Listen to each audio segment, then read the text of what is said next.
Hi friends, இது பார்த்தீங்கன்னா இந்த மிஷின் வந்து 4 வாக்கர் மிஷினு. 4 அணி மிஷினுன்னு தமிழில் சொல்லுவாங்க. இந்த மிஷின் வந்து 2016 மாடலு. இது வந்து கேசிஐ மிஷினு. இது வந்து சேல்ஸுக்கு வந்துருக்குதுங்க. இதோட விலைன்னு பார்த்தீங்கன்னா ஓனர் வந்து 75,000 சொல்கிறாருங்க.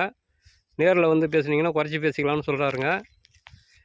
நீங்கள் நேரில் வந்து பார்க்கலாம். பார்த்துட்டு மிஷின் பிடிச்சிருந்தா நீங்கள் விலை பேசி எடுத்துக்கலாம். இருக்கிற இடம் ஒன்று வந்து பார்த்திங்கன்னா சுரக்காயில் நத்தம், நாற்றம்பள்ளி தாலுக்கா, திருப்பத்தூர் மாவட்டம். நீங்கள் இந்த ஏரியாவுக்கு வந்தீங்கன்னா இந்த மிஷினை பார்த்து உங்களுக்கு பிடிச்சிருந்ததுன்னா நீங்கள் எடுத்துக்கலாம். மிஷின் வந்து நல்லா இருக்குதுங்க. உங்களுக்கு பிடிச்சிருக்குதுன்னா வந்து பாருங்கள்.